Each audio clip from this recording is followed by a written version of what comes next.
ਅੱਜ ਆਪਾਂ 17ਵੀਂ ਪੌੜੀ ਲੈਣੀ ਹੈ। 16 ਹੋ ਗਈਆਂ ਸੀਗੀਆਂ। ਇਹ ਗੌੜੀ ਰਾਗ ਦੀ ਜਿਹੜੀ ਵਾਰ ਹੈਗੀ ਪੰਜਵੀਂ ਪਾਤਸ਼ਾਹੀ ਦੀ 522 ਅੰਗ ਦੇ ਉੱਤੇ ਆਪਾਂ ਗਿਆਨ ਸ਼ੁਰੂ ਕਰਾਂਗੇ ਜੀ। ਸ਼ਲੋਕ ਮਹਲਾ ਪੰਜਵਾਂ। ਉਦਮ ਕਰੇਂਦਿਆਂ ਜਿਉ ਤੂੰ ਕਮਾਵੰਦਿਆਂ ਸੁਖ ਪੁੰਚ, ਧਿਆਇਂਦਾ ਤੂੰ ਪ੍ਰਭੂ ਮਿਲ ਨਾਨਕ ਉਤਰੀ ਚਿੰਤ। ਹੁਣ ਇੱਥੇ ਜੀਓ ਵਰਡ ਆਇਆ। ਜੀਓ ਵਰਡ ਦਾ ਮਤਲਬ ਜਿਹੜਾ ਹੈਗਾ ਹੇ ਇਨਸਾਨ, ਇਹ ਨਹੀਂ ਕਰਨਾ ਜੀਓ ਵਰਡ ਦਾ। ਹੇ ਜੀਵ, ਇਹ ਵਰਡ ਇੱਥੇ ਜੀਵ ਦੇ ਅਰਥ ਨਹੀਂ ਹੋਣਗੇ ਇਹਦੇ। ਇੱਥੇ ਮਹਾਰਾਜ ਨੇ ਜਿਹੜਾ ਹੈਗਾ 3 ਸਟੇਜਾਂ ਦੱਸੀਆਂ ਹੈ ਆਪਾਂ ਨੂੰ। ਇਹ ਪਹਿਲਾ ਉਦਮ, ਦੂਸਰਾ ਧਿਆਉਣਾ, ਦੂਸਰਾ ਜਿਹੜਾ ਹੈ ਕਮਾਉਣਾ, ਔਰ ਤੀਸਰਾ ਜਿਹੜਾ ਹੈਗਾ ਧਿਆਨ। 3 ਉਦਮ ਕਰੇਂਦਿਆਂ ਜਿਉ ਤੂੰ। ਉਦਮ ਬਸ ਆਪਾਂ ਜਿਹੜੇ ਆਪਣੇ ਜੀਵਨ ਦੇ ਵਿੱਚ ਸਿਰਫ ਜੇ ਆਪਾਂ ਆਪਣੇ ਬਾਹਰਲੇ ਧੰਦੇ, ਦੁਨੀਆ ਦੇ ਘਰ ਗ੍ਰਸਤੀ ਇਹੀ ਰਹਿ ਗਿਆ ਤੇ ਆਪਾਂ ਭਾਈ ਮੁਰਦੇ ਵਾਂਗੂ ਆਪਾਂ ਨੇ ਜੀਵਨ ਗੁਜ਼ਾਰ ਦਿੱਤਾ। ਜੇ ਆਪਣੇ ਜੀਵਨ ਦੇ ਵਿੱਚ ਆਪਣੀ ਆਤਮਾ ਦੇ ਦਰਸ਼ਨ ਵਾਸਤੇ ਜਿਹੜੇ ਆਪਾਂ ਉਦਮ ਕਰਦੇ ਹਾਂ ਤੇ ਮਹਾਰਾਜ ਕਹਿੰਦੇ ਆ ਤੇ ਤੂੰ ਜਿਉਂਦਾ ਹੋ ਗਿਆ, ਆਤਮਿਕ ਰੂਪ 'ਚ ਤੂੰ ਜਿਉਂਦਾ ਹੋ ਗਿਆ। ਉਦਮ ਕਰੇਂਦਿਆਂ ਜਿਉ ਤੂੰ। ਉਦਮ ਕਰਨਾ ਸ਼ੁਰੂ ਕਰ ਦੇ, ਜਿਉਂਦਾ ਹੋ ਜਾਏਗਾ। ਉਦਮ ਕਰੇਂਦਿਆਂ ਜਿਉ ਤੂੰ, ਕਮਾਵੰਦਿਆਂ ਸੁਖ ਪੁੰਚ। ਔਰ ਜੋ ਬਾਣੀ ਕਹਿ ਰਹੀ ਹੈ, ਜੋ ਗੁਰੂ ਕਹਿ ਰਹੇ ਆ, ਜੋ ਬ੍ਰਹਮ ਗਿਆਨ ਕਹਿ ਰਿਹਾ ਹੈ, ਜੋ ਪਰਮੇਸ਼ਰ ਦਾ ਹੁਕਮ ਹੈ, ਉਹਨੂੰ ਕਮਾਏਗਾ ਤੇ ਤੂੰ ਸੁਖ ਮਾਣੇਗਾ। ਤੇ ਜਦ ਤੂੰ ਭਗਤੀ ਸ਼ੁਰੂ ਕਰ ਦਿੱਤੀ, ਆਪਣੇ ਵਿਚਾਰ ਬੰਦ ਕਰਨੇ ਸ਼ੁਰੂ ਕਰ ਦਿੱਤੇ ਤੇ ਸੁਖੀ ਹੋਣਾ ਸ਼ੁਰੂ ਹੋ ਜਾਏਗਾ। ਔਰ ਧਿਆਇਂਦਿਆਂ ਤੂੰ ਪ੍ਰਭੂ ਮਿਲ ਨਾਨਕ ਉਤਰੀ ਚਿੰਤ। ਜਦ ਤੂੰ ਫਿਰ ਧਿਆਨ ਦੇ ਵਿੱਚ ਹੀ ਚਲੇ ਜਾਏਗਾ, ਵਿਚਾਰ ਹੀ ਨਹੀਂ ਰਹੂਗਾ, ਤੇ ਭਾਈ ਤੂੰ ਪਰਮਾਤਮਾ ਨੂੰ ਮਿਲ ਪਏਗਾ, ਆਤਮ ਦਰਸ਼ਨ ਹੋ ਜਾਣਗੇ ਔਰ ਤੇਰੀ ਸਾਰੀ ਚਿੰਤਾ ਜਿਹੜੀ ਹੈਗੀ ਉਹ ਦੂਰ ਹੋ ਜਾਏਗੀ। ਦੇਖੋ ਇੱਥੇ ਜੀਓ ਦਾ ਮਤਲਬ ਹੈਗਾ ਜਿਉਂਦੇ ਹੋ ਜਾਣਾ ਆਤਮਿਕ ਰੂਪ ਦੇ ਵਿੱਚ। ਉਦਮ ਕਰੇਂਦਿਆਂ ਜਿਉ ਤੂੰ। ਹੇ ਭਾਈ, ਇਹ ਗਿਆਨ ਲੈਣ ਵਾਲਿਆਂ, ਉਦਮ ਕਰ, ਉਦਮ ਕਰ। ਇਹ ਭਗਤੀ ਕਰਨੀ ਹੈ, ਉਦਮ ਕਰ। ਮਨ ਨੂੰ ਮਾਰ, ਉੱਠ, ਆਲਸ ਛੱਡ, ਆ ਉਦਮਿਆ, ਇਹ ਕੰਮ ਟੌਪ ਪ੍ਰਾਇਰਟੀ ਤੇ ਲੈ ਕੇ ਆ। ਉਦਮ ਕਰੇਂਦਿਆਂ ਜਿਉ ਤੂੰ, ਕਮਾਵੰਦਿਆਂ ਸੁਖ ਪੁੰਚ। ਕਮਾਏਗਾ ਤੇ ਸੁਖ ਮਾਨਣਾ ਸ਼ੁਰੂ ਹੋ ਜਾਏਗਾ, ਸੁਖ ਹੋਣਾ ਸ਼ੁਰੂ ਹੋ ਜਾਏਗਾ ਤੇਰੇ ਅੰਦਰ। ਧਿਆਇਂਦਿਆਂ ਤੂੰ ਪ੍ਰਭੂ ਮਿਲ ਨਾਨਕ ਉਤਰੀ ਚਿੰਤ। ਬਸ ਜੇ ਤੂੰ ਆਪਣੇ ਵਿਚਾਰ ਬੰਦ ਕਰਨੇ ਸ਼ੁਰੂ ਕਰਤੇ, ਸੁਖੀ ਹੋਣਾ ਸ਼ੁਰੂ ਹੋ ਜਾਏਗਾ। ਔਰ ਜੇ ਤੂੰ ਧਿਆਨ ਦੇ ਵਿੱਚ ਚਲੇ ਜਾਏਗਾ ਤੇ ਆਤਮ ਦਰਸ਼ਨ ਹੋ ਜਾਣਗੇ। ਹਾਂਜੀ ਸੁਖਵਿੰਦਰ ਜੀ। ਹਾਂਜੀ ਵੀਰ ਜੀ, ਦੇਖੋ ਗੁਰਬਾਣੀ ਦੇ ਵਿੱਚ ਜਿਹੜੇ ਜਪਜੀ ਦੀ ਜਪ ਬਾਣੀ ਦੇ ਵਿੱਚ ਜਦੋਂ ਅਸੀਂ ਥੋੜਾ ਜਿਹਾ ਨਜ਼ਰ ਮਾਰਦੇ ਹਾਂ ਤਾਂ ਗੁਰੂ ਨਾਨਕ ਸਾਹਿਬ ਨੇ ਸਾਨੂੰ ਖੰਡਾਂ ਦਾ ਬਿਆਨ ਕੀਤਾ ਕਿ ਜੀ ਉਹ ਧਰਮ ਖੰਡ, ਫਿਰ ਗਿਆਨ ਖੰਡ, ਇਹ ਲੈਣ ਤੋਂ ਬਾਅਦ ਫਿਰ ਸਰਮ ਖੰਡ। ਹੁਣ ਇਹ ਸਰਮ ਖੰਡ ਦੀ ਗੱਲ ਹੋ ਰਹੀ ਹੈ। ਤੂੰ ਕਹਿੰਦੇ ਵੀ ਤੂੰ ਹੁਣ ਕਰਨਾ ਕੀ ਹੈ, ਜਿੱਦਾਂ ਉਹ ਗੁਰਬਾਣੀ 'ਚ ਇੱਕ ਸ਼ਬਦ ਹੋਰ ਆਉਂਦਾ ਹੈ ਕਿ ਗੁਰ ਸਤਿਗੁਰ ਕਾਜੋ ਸਿੱਖ ਖਾਏ, ਸੋ ਭਲਕੇ ਉੱਠ ਹਰ ਨਾਮ ਧਿਆਏ, ਉਦਮ ਕਰੇ ਭਲਕੇ ਪ੍ਰਭਾਤੀ ਇਸ਼ਨਾਨ ਕਰੇ ਅੰਮ੍ਰਿਤਸਰ ਨਾਥ। ਦੇਖੋ ਉਹ ਅੰਦਰ ਉਹ ਕਹਿੰਦੇ ਉਦਮ ਤੈਨੂੰ ਕਰਨਾ ਪੈਣਾ। ਮੇਰੀ ਆਵਾਜ਼ ਆ ਰਹੀ ਹੈ ਵੀਰ ਜੀ? ਹਾਂਜੀ ਹਾਂਜੀ, ਇਹਦੇ ਵਿੱਚ ਨਾ ਗੁਰ ਸਤਿਗੁਰੂ ਕਾ ਜੋ ਸਿੱਖ ਖਾਏ ਸੋ ਪਲ ਕੇ ਉਠ ਹਰ ਨਾਮ ਧਿਆਵੈ ਧਿਆਵੈ ਸੌਰੀ ਧਿਆਵੈ, ਹਾਂਜੀ ਹਾਂਜੀ ਧਿਆਵੈ। ਤੇ ਉਹ ਕਰਨਾ ਪੈਣਾ, ਉਦਮ ਕਰਨਾ ਪੈਣਾ, ਰੋਜ਼ ਕਰਨਾ ਪੈਣਾ, ਕਿਉਂ ਕਾਲਗੀ ਇੰਨੀ ਚੜੀ ਹੈ, ਨੀਂਦ ਬਹੁਤ ਗਹਿਰੀ ਹੈ ਵੀਰ ਜੀ। ਬਿਲਕੁਲ। ਤੇ ਉਹ ਇਸ ਤਰ੍ਹਾਂ ਦਾ ਇਹ ਗਿਆਨ ਹੈ, ਕਹਿੰਦੇ ਵੀ ਉਹ ਫੇਰ ਤੂੰ ਜਿਉਂਦਾ ਹੋਏਗਾ ਤੂੰ ਆਤਮਿਕ ਤੌਰ ਤੇ। ਅਦਰਵਾਈਜ਼ ਤਾਂ ਤੂੰ ਜਿਉਣ ਮਰਨ ਚੱਲੀ ਜਾ ਰਿਹਾ ਤੇਰਾ, ਤਾਂ ਤੂੰ ਇਸ ਚੋਂ ਨਿਕਲਣ ਲਈ ਤੇਰਾ ਇਹ ਉਪਰਾਲਾ ਹੋਣਾ। ਫਿਰ ਹੋਣਾ ਕੀ ਹੈ, ਫਿਰ ਤੇਰਾ ਉਹ ਸਰਮਖੰਡ ਦੇ ਵਿੱਚ ਤੂੰ ਜਿੱਥੇ ਸੁਰਤ ਮਤ ਮਨ ਬੁੱਧ ਸਾਰਾ ਘੜਿਆ ਗਿਆ, ਫਿਰ ਤੇਰਾ ਧਿਆਨ ਲੱਗ ਜਾਣਾ ਉੱਥੇ। ਜਿਹੜਾ ਤੇਰੇ ਸਮ੍ਰਿਤੀ ਚੋਂ ਵਿਸਰਿਆ ਹੋਇਆ ਹੈ ਉਹਦੇ ਨਾਲ ਤੇਰਾ ਧਿਆਨ ਜੁੜ ਜਾਣਾ। ਤੇ ਉਹ ਧਿਆਨ ਜੁੜਿਆ ਤੇ ਫਿਰ ਕੀ ਹੋਏਗਾ? ਧਿਆਨ ਤੂੰ ਪ੍ਰਭੂ ਮਿਲ, ਨਾਨਕ ਉਤਰੀ ਚਿੰਤ ਵਿੱਚ। ਚਿੰਤਾ ਕਾਹਦੀ ਰਹਿ ਗਈ, ਦੁਬਿਧਾ ਕਾਹਦੀ ਰਹਿ ਗਈ? ਤੇ ਉਹ ਨਿਕਲ ਗਿਆ ਬਸ ਫਿਰ ਉਹ। ਜੀ ਵੀਰ ਜੀ। ਅਗਲਾ ਸ਼ਲੋਕ ਵੀਰ ਜੀ। ਹਾਂਜੀ ਹਾਂਜੀ। ਹਾਂ, ਮਤਲਬ ਇਹ ਸਤਿਗੁਰ ਕਹਿੰਦੇ ਆ ਕਿ ਜਿਹੜਾ ਦੁਨਿਆਵੀ ਤੁਸੀਂ ਕੁਝ ਪ੍ਰਾਪਤੀ ਕਰਨੀ ਹੈ ਜੀ, ਉਹਦੇ ਚ ਪਹਿਲੀਆਂ ਕਲਾਸਾਂ ਸੌਖੀਆਂ ਹੈਗੀਆਂ, ਜਿਉਂ ਉੱਪਰ ਜਾਂਦੇ ਉਹ ਕੰਮ ਔਖਾ ਹੋਈ ਜਾਂਦਾ। ਔਰ ਅਧਿਆਤਮਕ ਵਿੱਚ ਜੋ ਪਹਿਲੀਆਂ ਕਲਾਸਾਂ ਸ਼ੁਰੂਆਤ ਆ ਉਹ ਬਹੁਤ ਔਖੀ ਆ ਜੀ। ਜਿਵੇਂ ਧਰਤੀ ਦੀ ਗ੍ਰੈਵਿਟੀ ਹੁੰਦੀ ਆ ਜੀ, ਪਰ ਸ਼ੁਰੂ ਚ ਬਹੁਤ ਕੋਸ਼ਿਸ਼, ਬਹੁਤ ਉਦਮ ਕਰਨਾ ਪੈਣਾ, ਕਿਉਂਕਿ ਜਿਹੜੇ ਅਸੀਂ ਇਹਨਾਂ ਚ ਫਸੇ ਆ ਜੀ, ਦੂਤਾਂ ਚ ਕਾਮ ਕ੍ਰੋਧ ਮਾਇਆ ਦੁਨੀਆ ਦੇ ਧੰਦੇ, ਉਹਨਾਂ ਦੀ ਗ੍ਰੈਵਿਟੀ ਬਹੁਤ ਆ ਜੀ। ਪਰ ਸ਼ੁਰੂ ਚ ਬਹੁਤ ਉਦਮ ਕਰਨਾ ਪੈਣਾ ਤੈਨੂੰ, ਔਰ ਹੌਲੀ ਹੌਲੀ ਤੇਰਾ ਮਤਲਬ ਜੋ ਰਸਤਾ ਹੈਗਾ ਉਹ ਫਿਰ ਸੌਖਾ ਹੋ ਜਾਣਾ ਜੀ। ਜਦੋਂ ਤੂੰ ਧਿਆਨ ਦੀ ਸਟੇਜ ਵਿੱਚ ਚਲੇ ਜਾਏਗਾ, ਉਹ ਤੋਂ ਬਾਅਦ ਕਹਿੰਦੇ ਤੁਹਾਡਾ ਇੰਨਾ ਸੌਖਾ ਹੋ ਜਾਂਦਾ ਕਿ ਤੁਹਾਨੂੰ ਕਰਨਾ ਨਹੀਂ ਪੈਣਾ, ਮਤਲਬ ਹੋ ਜਾਂਦਾਗਾ। ਉਸ ਤੋਂ ਬਾਅਦ ਕੋਈ ਬਹੁਤੇ ਉਦਮ ਕਰਨ ਦੀ ਲੋੜ ਨਹੀਂ, ਕਿ ਤੁਹਾਡੀ ਜਦੋਂ ਗ੍ਰੈਵਿਟੀ ਖਿੱਚੋ ਦੁਨੀਆ ਦੀ ਉਹ ਘਟ ਗਈ, ਤੇ ਫਿਰ ਉਹ ਪ੍ਰਭੂ ਤੁਹਾਨੂੰ ਆਪਣੇ ਵੱਲ ਹੀ ਖਿੱਚੇਗਾ, ਤੇ ਫਿਰ ਕੰਮ ਸੌਖਾ ਹੋ ਜਾਣਾ ਜੀ। ਉਦਮ ਮਤਲਬ ਸ਼ੁਰੂਆਤ ਵਿੱਚ ਬਹੁਤ ਜ਼ਰੂਰੀ ਹੈਗਾ ਜੀ। ਉਹ ਵੀ ਕਹਿੰਦੇ ਆ God helps those who help ਦੈਮਸੈਲਵਸ। ਹਾਂਜੀ ਹਾਂਜੀ।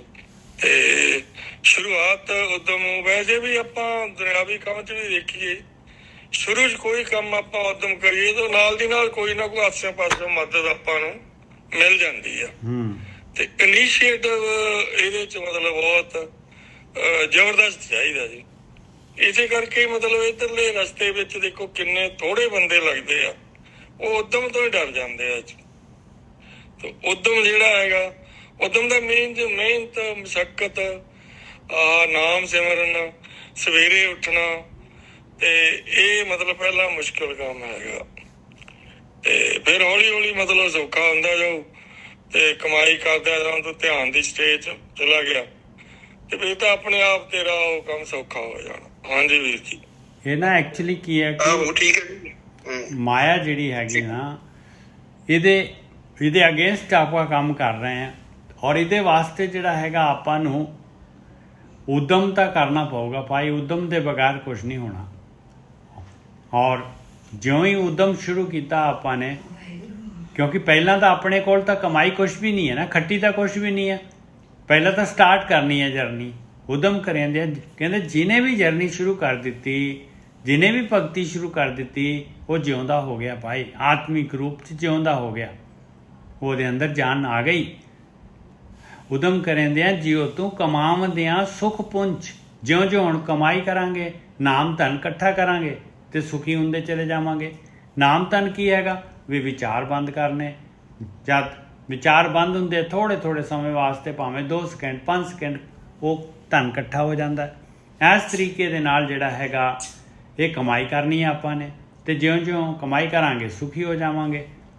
ਤੇ ਫਾਈਨਲੀ ਜਿਹੜਾ ਹੈਗਾ ਹੌਲੀ ਹੌਲੀ ਜਿਹੜਾ ਹੈਗਾ ਇਹ ਮਨ ਰੂਪੀ ਘੋੜਾ ਹੈਗਾ, ਇਹਦੀ ਵਿਚਾਰਾਂ ਦੀ ਰੱਸੀ ਜਿਹੜੀ ਹੈਗੀ ਉਹ ਘਟਦੀ ਚਲੀ ਜਾਏਗੀ, ਔਰ ਫਾਈਨਲੀ ਜਿਹੜਾ ਹੈਗਾ ਇਹ ਘੋੜਾ ਇਹਦੇ ਉੱਤੇ ਆਪਾਂ ਸਵਾਰੀ ਕਰ ਲਵਾਂਗੇ।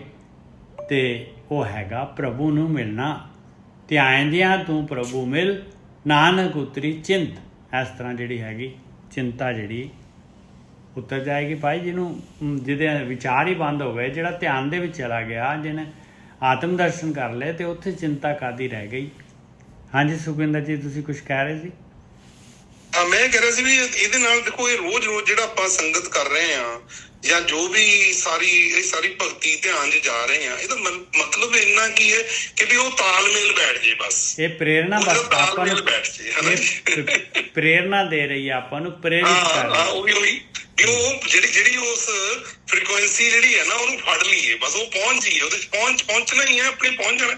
ਉਹਦੇ ਨਾਲ ਜਿੱਦਾਂ ਹੀ ਵਿਸ਼ਰਾਮ, ਜਿੰਨਾ ਵਿਸ਼ਰਾਮ 'ਚ ਪਹੁੰਚੀ ਜਾਵਾਂਗੇ, ਉਹ ਵਿਸ਼ਰਾਮ ਨਾਲ ਜਦੋਂ ਤਾਲਮੇਲ ਜਾਂ ਫ੍ਰੀਕੁਐਂਸੀ ਮੈਚਿੰਗ ਹੋਗੀ ਤੇ ਉਹਨੇ ਆਪੇ ਹੀ ਖਿੱਚ ਲੈਣਾ ਜੀ, ਹੈ ਨਾ। ਫਿਰ ਉਹਦਾ ਆਨੰਦ ਡੇ ਬਾਈ ਡੇ ਵੱਧਦਾ ਹੀ ਜਾਣਾ, ਹੈ ਨਾ। ਉਹ ਘਟਦਾ ਥੋੜੀ ਆ, ਉਹ ਵਧੀ ਜਾਂਦਾ ਜੀ। ਹਾਂ, ਅਗਲਾ ਸ਼ਲੋਕ ਆ ਗਿਆ, ਮਹੱਲਾ ਪੰਜਵਾਂ। ਸ਼ੁਭ ਚਿੰਤਨ ਗੋਬਿੰਦ ਰਮਣ, ਨਿਰਮਲ ਸਾਧੂ ਸੰਗ। ਆ 3 ਕੰਮ ਕਰਨ ਵਾਸਤੇ ਕਹਿ ਰਹੇ ਆ ਇਹਦੇ ਵਿੱਚ ਮਹਾਰਾਜ। ਸ਼ੁਭ ਚਿੰਤਨ, ਵੀ ਆਪਾਂ ਨੇ ਜਿਹੜੇ ਵੀ ਵਿਚਾਰ ਲੈਣੇ ਆ, ਚੰਗੇ ਵਿਚਾਰ ਲੈਣੇ ਆ, ਆਪਾਂ ਨੇ ਸ਼ੁਭ ਵਿਚਾਰ ਲੈਣੇ ਆ, ਅਗਲੇ ਦਾ ਭਲਾ ਸੋਚਣਾ ਹੈ। ਸ਼ੁਭ ਚਿੰਤਨ ਗੋਬਿੰਦ ਰਮਣ, ਔਰ ਆਪਾਂ ਨੇ ਪਰਮੇਸ਼ਰ ਦੇ ਨਾਲ ਰਮਣਾ ਹੈਗਾ, ਮਾਲਕ ਦੀ ਯਾਦ ਦੇ ਵਿੱਚ। ਨਿਰਮਲ ਸਾਧੂ ਸੰਗ, ਇਹਦੇ ਵਾਸਤੇ ਗੁਰੂ ਦਾ ਗਿਆਨ, ਸਾਧੂ ਦਾ ਸੰਗਤ ਜਿਹੜੀ ਹੈਗੀ ਉਹ ਨਿਰਮਲ ਹੈਗੀ ਭਾਈ। ਉਹਨੇ ਆਪਾਂ ਨੂੰ ਨਿਰਮਲ ਕਰ ਦੇਣਾ ਹੈ। ਗੁਰਖੀ ਜੀ, ਵਾਹਿਗੁਰੂ ਜੀ ਕਾ ਖਾਲਸਾ, ਵਾਹਿਗੁਰੂ ਜੀ ਕੀ ਫਤਿਹ। ਵਾਹਿਗੁਰੂ ਜੀ ਕਾ ਖਾਲਸਾ, ਨਿਜਸਾ ਵਾਹਿਗੁਰੂ ਜੀ ਕੀ ਫਤਿਹ। ਇਹ ਅਸੀਂ 522 ਅੰਗ ਦੇ ਉੱਤੇ ਹੈਗੇ ਆ। ਦੂਸਰਾ ਸ਼ਲੋਕ 17ਵੀਂ ਅਸ਼ਟਪਦੀ ਦਾ, ਆਪਣੀ ਵਾਰ ਦੀ ਪੌੜੀ ਦਾ 17ਵਾਂ ਆਪਾਂ ਸ਼ਲੋਕ ਉਹਦਾ ਲੈ ਰਹੇ। 17ਵੇਂ ਜਿਹੜੀ ਹੈ ਉਹ ਪੌੜੀ ਦਾ ਸ਼ਲੋਕ, ਦੂਸਰਾ ਸ਼ਲੋਕ, ਉਹਦੇ ਵਿੱਚ 5ਵੀਂ ਪਾਤਸ਼ਾਹੀ ਕਹਿ ਰਹੀ ਹੈ ਭਾਈ, 3 ਕੰਮ ਕਹਿ ਰਹੀ ਹੈ। ਸ਼ੁਭ ਚਿੰਤਨ ਗੋਬਿੰਦ ਰਮਣ, ਨਿਰਮਲ ਸਾਧੂ ਸੰਗ।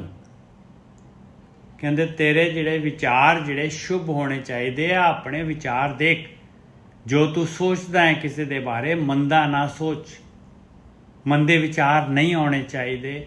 ਗੋਬਿੰਦ ਰਮਣ, ਪਰਮੇਸ਼ਰ ਦੇ ਨਾਲ, ਉਹਦੇ ਨਾਲ ਧਿਆਨ ਦੇ ਵਿੱਚ, ਮਾਲਕ ਦੀ ਯਾਦ ਦੇ ਵਿੱਚ, ਮਾਲਕ ਦੇ ਨਾਲ ਰਮ ਕੇ ਰਹਿ, ਆਤਮ ਦੇ ਨੇੜੇ ਰਹਿ। ਨਿਰਮਲ ਸਾਧੂ ਸੰਗ, ਔਰ ਬ੍ਰਹਮ ਗਿਆਨੀਆਂ ਦੀ ਸੰਗਤ ਕਰ, ਉਹ ਨਿਰਮਲ ਕਰਨ ਵਾਲੀ ਹੈਗੀ ਆ। ਨਾਨਕ ਨਾਮ ਨਾ ਵਿਸਰੋਂ, ਇੱਕ ਘੜੀ ਕਰ ਕਿਰਪਾ ਭਗਵੰਤ। ਔਰ ਇਹ ਚੀਜ਼ ਜਿਹੜੀ ਹੈਗੀ ਮਾਲਕ ਪਰਮਾਤਮਾ ਦੇ ਕੋਲੋਂ ਇਹ ਮੰਗ ਕਰ ਰਹੇ ਆ। ਮਹਾਰਾਜ 5ਵੀਂ ਪਾਤਸ਼ਾਹੀ ਆਪਾਂ ਨੂੰ ਦੱਸ ਰਹੇ ਪਾਏ ਵੀ ਸ਼ੁਭ ਚਿੰਤਨ ਗੋਬਿੰਦ ਰਮਣ, ਨਿਰਮਲ ਸਾਧੂ ਸੰਗ, ਨਾਨਕ ਨਾਮ ਨਾ ਵਿਸਰੋਂ, ਇੱਕ ਘੜੀ। ਹੇ ਮੇਰੇ ਮਾਲਕਾ, ਮੇਰੇ ਉੱਤੇ ਕਿਰਪਾ ਕਰ, ਮੈਂ ਜਿਹੜਾ ਹੈਗਾ ਧਿਆਨ ਸਿਮਰਨ ਜਿਹੜਾ ਹੈਗਾ ਨਾ ਭੁੱਲਾਂ, ਮੈਂ ਨਾਮ ਧਨ ਇਕੱਠਾ ਕਰਨਾ ਨਾ ਭੁੱਲਾਂ, ਇੱਕ ਘੜੀ ਵੀ। ਕਰ ਕਿਰਪਾ ਭਗਵੰਤ, ਹੇ ਮੇਰੇ ਮਾਲਕਾ, ਮੇਰੇ ਉੱਤੇ ਕਿਰਪਾ ਕਰ। ਹਾਂਜੀ ਵੀਰ ਜੀ। ਹਾਂਜੀ ਠੀਕ ਹੈ ਜੀ। ਦੇਖੋ ਸੰਗਤ ਜੀ ਉੱਪਰ ਕਹਿ ਰਹੇ ਨੇ ਕਿ ਹੁਣ ਉਹ ਕਹਿ ਰਹੇ ਨੇ ਕਿ ਸ਼ੁਭ ਚਿੰਤਨ ਗੋਬਿੰਦ ਰਮਣ, ਨਿਰਮਲ ਸਾਧ ਸੰਗ। ਦੇਖੋ ਇਹ ਕਹਿੰਦੇ ਨੇ ਕਿ ਇਹ ਚੀਜ਼ਾਂ ਬੜੀਆਂ ਜ਼ਰੂਰੀ, ਜਿੱਦਾਂ ਆਪਾਂ ਨੂੰ ਕਹਿ ਗਿਆ ਨਾ ਕਿ ਸਤ ਸੰਗ ਕਰਨਾ ਬੜਾ ਜ਼ਰੂਰੀ। ਸੰਗਤ, ਗੁਰਮੁਖਾਂ ਦੀ ਸੰਗਤ, ਉਹਨਾਂ ਮਨੁੱਖਾਂ ਦੀ ਸੰਗਤ ਜਿਹੜੇ ਇਸ ਮਾਰਗ ਦੇ ਪਾਂਧੀ ਨੇ, ਉਹਨਾਂ ਦਾ ਸੰਗ ਬੜਾ ਜ਼ਰੂਰੀ ਹੈ। ਕਿਉਂਕਿ ਕੋਈ ਸੰਗ ਤੇ ਬਹੁਤ ਜ਼ਿਆਦਾ ਪਾਵਰਫੁਲ ਹੈ, ਅਵੇਲੇਬਲ ਹੈ। ਤੇ ਬੰਦਾ ਜਦੋਂ ਇਕੱਲਾ ਹੁੰਦਾ ਨਾ, ਤੁਹਾਨੂੰ ਵੀ ਪਤਾ ਹੈ ਕਿ ਚੰਗੀ ਸੰਗਤ ਦਾ ਅਸਰ ਬਹੁਤ ਘੱਟ ਹੁੰਦਾ। ਇਹ ਕੁਦਰਤੀ ਨਿਯਮ ਹੈ। ਤੁਹਾਨੂੰ ਕਿਸੇ ਨੇ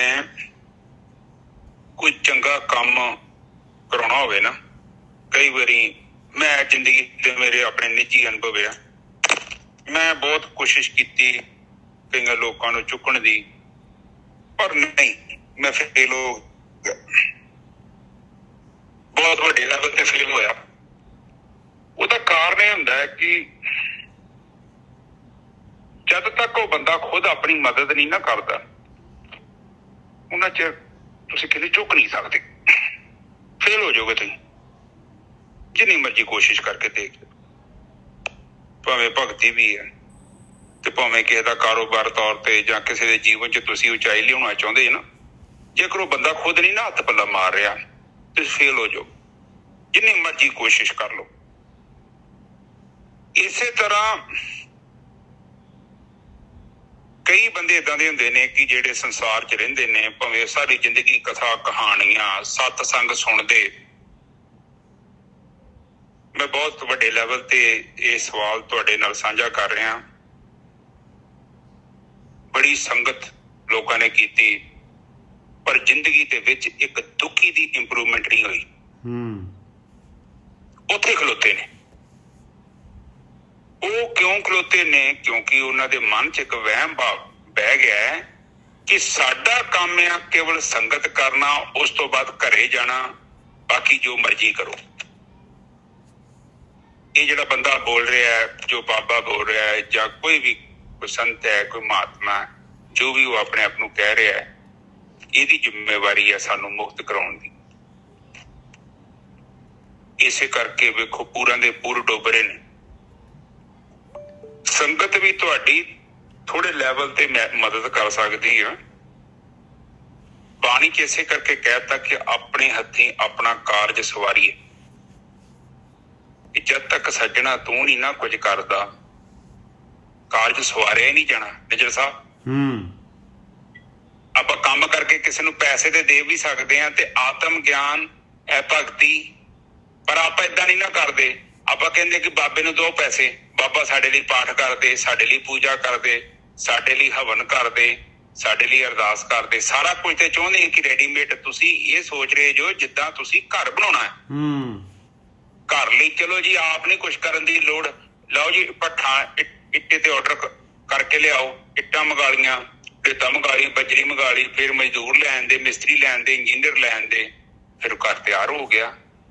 ਪਰ ਇਹ ਦੁਨਿਆਵੀ ਕੋਈ ਚੀਜ਼ ਬਣਾਉਣੀ ਹੈ ਤੇ ਤੁਹਾਨੂੰ ਦੂਜਿਆਂ ਦੀ ਮਦਦ ਲੈਣੀ ਪਵੇਗੀ।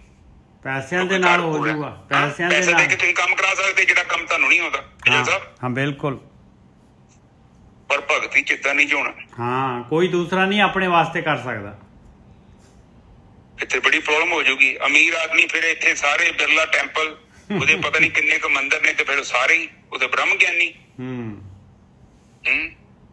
ਇੱਥੇ ਇੱਕ ਪ੍ਰੋਬਲਮ ਹੈਗੀ ਆ। ਪਰ ਇਸੇ ਪ੍ਰੋਬਲਮ ਦੀ ਜਿੰਨੀ ਵੀ ਬਾਣੀ ਦੇ ਵਿੱਚ ਜਿੰਨੀ ਵੀ ਜੋ ਵਿਚਾਰ ਚਰਚਾ ਹੋਈ ਹੈ ਨਾ, ਕੇਵਲ ਇਸੇ ਸਬਜੈਕਟ ਦੇ ਉੱਪਰ ਹੋਈ ਹੈ। It is your personal job. ਇਹ ਤੇਰਾ ਕੰਮ ਹੈ, ਇਹਨੂੰ ਤੈਨੂੰ ਕੰਪਲੀਟ ਕਰਨਾ ਪਊਗਾ। ਅੱਜ ਨਾ ਕਰ, ਕਰੋੜ ਜਨਮ ਬਾਅਦ ਕਰ ਲਈ। ਇਹ ਤੇਰੀ ਮਰਜ਼ੀ ਆ। ਬਿਲਕੁਲ। Nobody have to do anything. ਤਾਈਓ ਬਾਣੀ ਕਹਿੰਦੀ ਆਪਣਾ ਕਾਰਜ ਆਪਣੇ ਹੱਥੀਂ ਸਵਾਰਨਾ ਹੈ, ਕਿਉਂਕਿ ਇਹ ਕਾਰਜ ਤੈਨੂੰ ਹੁਣ ਵੀ ਕਰਨਾ ਪੈਣਾ ਹੈ, ਤੇ ਨਾ ਵੀ ਕਰੇਗਾ 200-400 ਕਰੋੜ ਸਾਲ ਬਾਅਦ ਕਰ ਲਈ। ਕੋਈ ਜਲਦੀ ਥੋੜੀ ਹੈਗੀ ਹੈ। ਪਰ ਇਹ ਗੱਲ ਕਲੀਅਰ ਹੀ ਕਿ ਕਰਨਾ ਤੈਨੂੰ ਖੁਦ ਹੀ ਪੈਣਾ ਹੈ। ਬਿਲਕੁਲ। ਇਹ ਭੋਗ ਵਿਲਾਸ ਐਰਾ ਵਗੈਰਾ ਆ ਜਿਹੜੇ ਚਸਕੇ ਆ, ਇਹ ਤੈਨੂੰ ਛੱਡਣੇ ਪੈਣੇ। ਹੋਰ ਕੋਈ ਨਿੱਜਰ ਸਾਹਿਬ, there is no out way। ਤੁਸੀਂ ਭਗਤੀ ਵੀ ਕਰ ਲਓ, ਜੇ ਤੁਸੀਂ ਤੁਹਾਡੇ ਕਰਮ ਹੀ ਨਹੀਂ ਸਹੀ, ਤੇ ਬਾਣੀ ਕਹਿੰਦੀ ਗੱਲੀਆਂ ਅਸੀਂ ਚੰਗੀਆਂ ਅਚਾਰੀ ਬੁਰੀਆਂ, ਗੱਲ ਫੇਰ ਉੱਥੇ ਰੋਕੀ। ਬਿਲਕੁਲ ਰੋਕੀ। ਹਾਂ, ਹੁਣ ਕਈ ਬੰਦੇ ਵੇਖੋ ਸਾਰਾ ਦਿਨ ਰਹਿੰਦੇ ਗੁਰਦੁਆਰੇ ਆ, ਤੇ ਉਹ ਉੱਥੇ ਧਾਰਮਿਕ ਸਥਾਨਾਂ 'ਚ ਪੜ੍ਹਾਈ ਵੀ ਕਰਦੇ ਆ, ਸਭ ਲੋਕਾਂ ਨੂੰ ਗਿਆਨ ਵੀ ਕਰਾਉਂਦੇ ਆ, ਪਰ ਜੀਵਨ ਉੱਥੇ ਉਹਨਾਂ ਦਾ ਖਲੋਤਾ ਪਿਆ। ਬਿਲਕੁਲ। ਉਹ ਤੇ ਹਿਲਦਾ ਨਹੀਂ ਪਿਆ, ਨਾ ਜੁਲਦਾ ਪਿਆ। ਅੰਦਰ ਤੇ ਹਨੇਰਾ ਹੈ। ਹਨੇਰਾ ਹੋਰ ਵੱਧ ਰਿਹਾ ਹੈ, ਘਟ ਨਹੀਂ ਰਿਹਾ। ਕਿਉਂਕਿ ਸੂਖਮ ਹੋਮੇ ਹੈ। ਨਿੱਜਰ ਸਾਹਿਬ, ਲੋਕਾਂ ਨੇ ਤੇ ਕਹਿ ਦਿੱਤਾ ਕਿ ਤੁਸੀਂ ਮਹਾਰਾਜ ਸੰਤ ਹੈਗੇ ਜੋ, ਤੁਸੀਂ ਤੇ ਮਹਾਂਪੁਰਸ਼ ਜੋ, ਨਿਤਨੇਮੀ ਜੋ, ਗੁਰਦੁਆਰੇ ਤੁਸੀਂ ਆਉਂਦੇ ਜੋ। ਮੈਂ ਤੁਹਾਨੂੰ ਵੇਖ ਰਿਹਾ 20 ਸਾਲ ਤੋਂ ਤੁਸੀਂ ਬਿਨਾਂ ਨਾਗਾ ਤੋਂ ਆਏ ਜੋ, 20 ਸਾਲ ਤੋਂ ਲਗਾਤਾਰ ਤੁਸੀਂ 5 ਬਾਣੀਆਂ ਦਾ ਪਾਠ ਕੀਤਾ ਹੈ, ਪਰ ਉਹ ਤੇ ਪੁੱਛਦੇ ਨਹੀਂ। ਉਹ ਅਗਲੇ ਬੰਨੇ ਗੁਰੂ ਜੀ ਤੇ ਕਹਿੰਦੇ ਨੇ ਕਿ ਗੁਨਾਹੀ ਭਰਿਆ ਮੈਂ ਫਿਰਾਂ ਤੇ ਲੋਕ ਕਹਿੰਦੇ ਦਰਵੇਸ਼। ਮੈਂ ਲੋਕਾਂ ਦੀ ਸਟੇਟਮੈਂਟ ਨੂੰ ਕਿੱਥੋਂ ਐਕਸੈਪਟ ਕਰਨਾ ਜਦੋਂ ਮੈਨੂੰ ਪਤਾ ਕਿ ਅੰਦਰ ਮਲੀਨਤਾ ਬਹੁਤ ਹੈਗੀ ਹੈ। ਇਹ ਚੀਜ਼ਾਂ ਜਿਹੜੀਆਂ ਹੁੰਦੀਆਂ ਨੇ, ਇਹ ਗੱਲਾਂ ਬੜੀਆਂ ਨਿੱਜੀ ਹੁੰਦੀਆਂ ਨੇ। ਇਸ ਕਰਕੇ ਸੰਸਾਰ ਦੀ ਸਟੇਟਮੈਂਟ ਏਡੀ ਇੰਪੋਰਟੈਂਟ ਨਹੀਂ ਹੁੰਦੀ।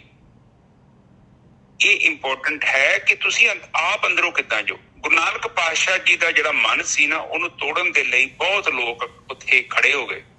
ਕੋਈ ਕਹਿ ਰਿਹਾ ਹੈ ਕਿ ਭੂਤਨਾ ਹੈ, ਕੋਈ ਕਹਿੰਦਾ ਹੈ ਕਿ ਬੇਤਲ ਹੈ, ਕੋਈ ਕਹਿੰਦੇ ਕੁਰਾਈ ਹੈ। ਹੁਣ ਜੇਕਰ ਮੈਨੂੰ ਕੋਈ ਕਵੇ ਕਿ ਤੂੰ ਭੂਤਨਾ ਹੈ ਤੇ ਬੇਤਲ ਆ, ਮੈਂ ਕੁਰਾਈਆਂ ਵਾਂ, ਹੋ ਸਕਦਾ ਕਥਾ ਹੀ ਬੰਦ ਕਰਦਾ। ਤੁਹਾਡੇ ਚੋਂ 10-15 ਬੰਦੇ ਮੈਨੂੰ ਫੋਨ ਕਰ ਦੋ, ਬਈ ਤੂੰ ਕੀ ਬੋਲੀ ਜਾਂਦਾ ਚਰਨਜੀਤ, ਤੁਸੀਂ ਡੀਮੋਟੀਵੇਟ ਕਰਦਾ ਮੈਨੂੰ। ਮੈਂ ਕਹਿਣਾ ਵੀ ਛੱਡੋ ਖੜਾ, ਮੈਂ ਕੀ ਲੈਣਾ ਦੇਣਾ, ਚਲੋ ਸਾਈਡ ਤੇ ਹੋਈਏ। ਪਰ ਗੁਰੂ ਨਾਨਕ ਪਾਤਸ਼ਾਹ ਜੀ ਨੂੰ ਪਤਾ ਸੀ ਕਿ ਮੈਂ ਸਹੀ ਹਾਂ।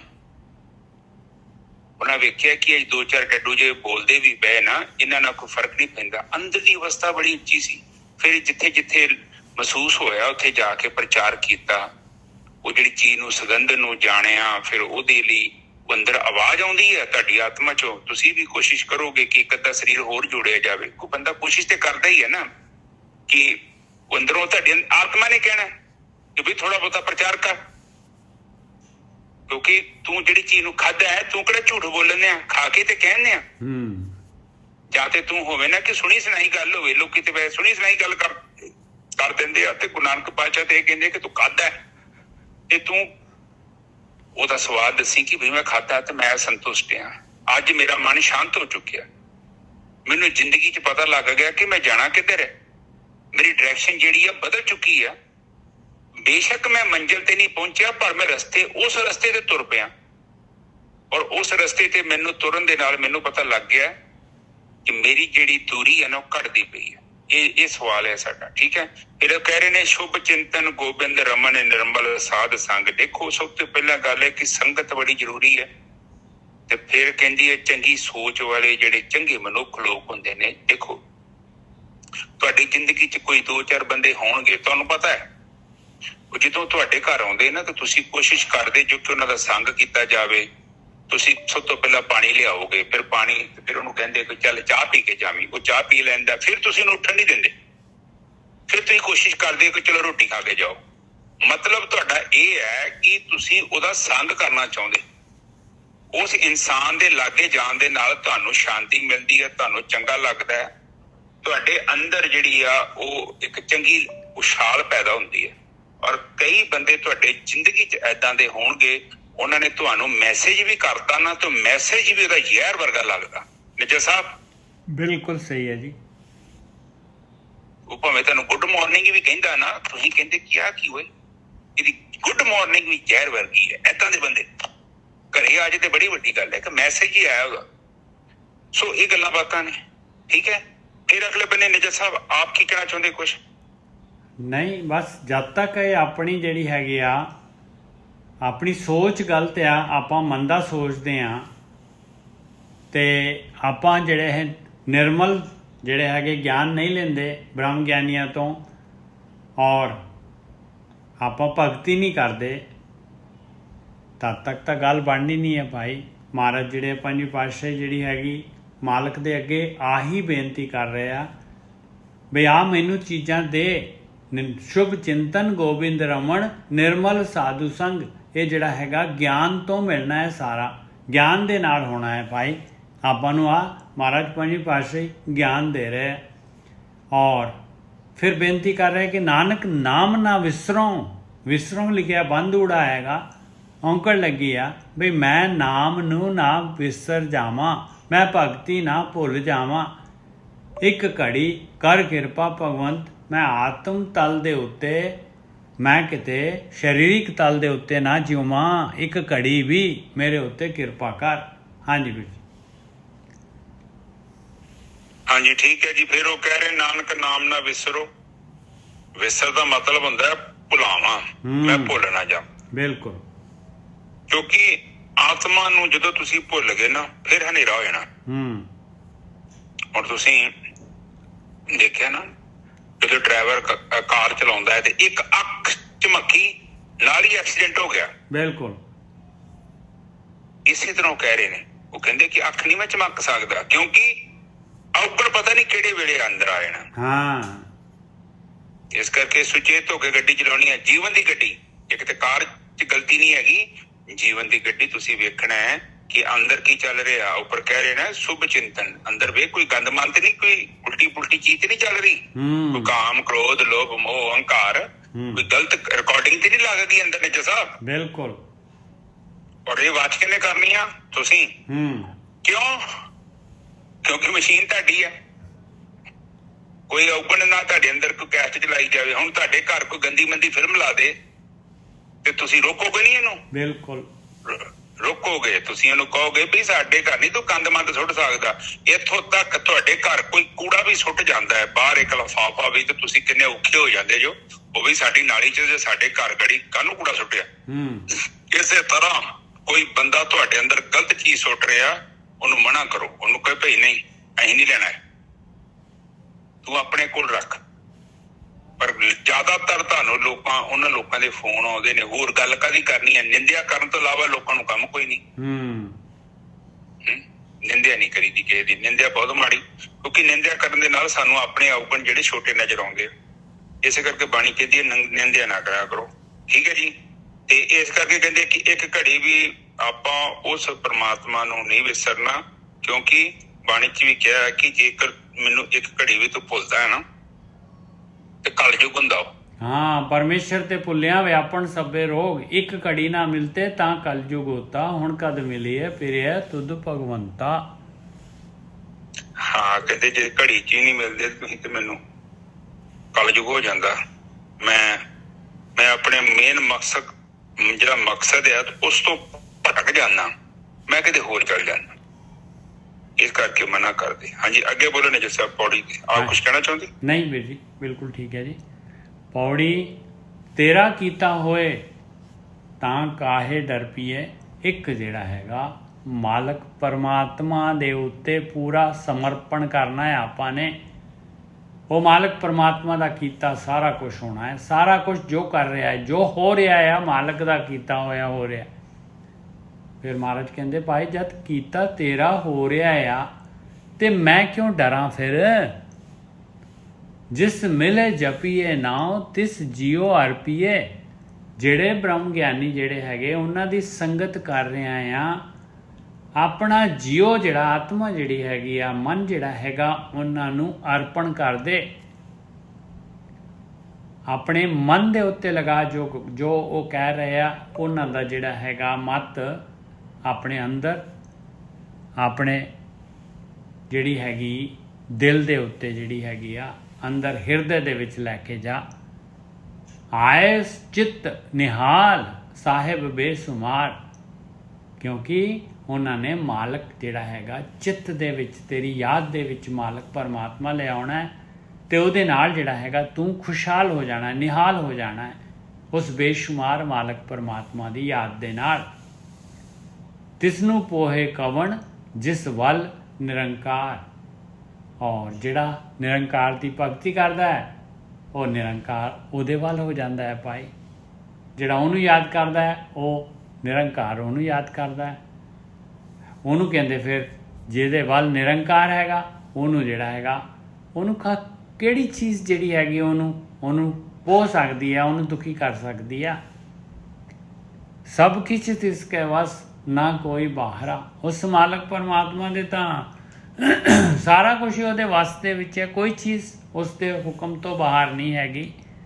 ਔਰ ਉਹ ਮਾਲਕ ਪਰਮਾਤਮਾ ਸੋ ਭਗਤਾਂ ਮਨੇ ਉੱਠਾ ਸੱਚੇ ਸਮਾਹਰਾ। ਕਹਿੰਦੇ ਉਹ ਮਾਲਕ ਪਰਮਾਤਮਾ ਤਾਂ ਭਗਤਾਂ ਦੇ ਮਨ ਦੇ ਵਿੱਚ, ਹਿਰਦੇ ਦੇ ਵਿੱਚ ਉੱਠ ਜਾਂਦਾ ਹੈ ਭਾਈ। ਉਹ ਸੱਚੇ ਸਮਾਹਰਾ, ਉਹ ਮਾਲਕ ਪਰਮਾਤਮਾ, ਭਗਤ ਜਿਹੜੇ ਆ ਉਹ ਸੱਚੇ ਦੇ ਵਿੱਚ ਸਮਾ ਜਾਂਦੇ ਆ। ਤੇਰੇ ਦਾਸ ਧਿਆਨ ਤੁਧ ਹੀ, ਤੇਰੇ ਦਾਸ ਧਿਆਨ ਤੁਧ ਤੂੰ ਰੱਖਣ ਵਾਲਿਆ। ਕਹਿੰਦੇ ਦਾਸ ਕੀ ਕਰਦੇ ਆ, ਭਗਤ ਕੀ ਕਰਦੇ ਆ? ਕਹਿੰਦੇ ਮਾਲਕ ਨੂੰ, ਪਰਮਾਤਮਾ ਨੂੰ ਯਾਦ ਕਰਦੇ ਆ, ਧਿਆਨ ਦੇ ਵਿੱਚ ਲਿਆਉਂਦੇ ਆ, ਉਹਨਾਂ ਨੂੰ ਉਹਨਾਂ ਦਾ ਧਿਆਨ ਮਾਲਕ ਦੇ ਨਾਲ ਲੱਗ ਜਾਂਦਾ ਹੈ। ਤੇਰੇ ਦਾਸ ਧਿਆਨ ਤੁਧ ਤੂੰ ਰੱਖਣ ਵਾਲਿਆ, ਸਿਰੇ ਸਭਨਾ ਸਮਰੱਥ ਨਜ਼ਰ ਨਿਹਾਲਿਆ। ਤੂੰ ਸਾਰਿਆਂ ਦੇ ਸਿਰਾਂ ਦੇ ਉੱਤੇ ਹੈਗਾ, ਸਾਰਿਆਂ ਨੂੰ ਕੰਟਰੋਲ ਕਰਨ ਵਾਲਾ ਹੈਗਾ ਆ। ਤੂੰ ਭਗਤਾਂ ਨੂੰ ਜਿਹੜਾ ਹੈਗਾ ਮਿਹਰ ਦੀ ਦ੍ਰਿਸ਼ਟੀ ਦੇ ਨਾਲ ਦੇਖਦਾ ਹੈ। ਹਾਂਜੀ ਵੀਰ ਜੀ।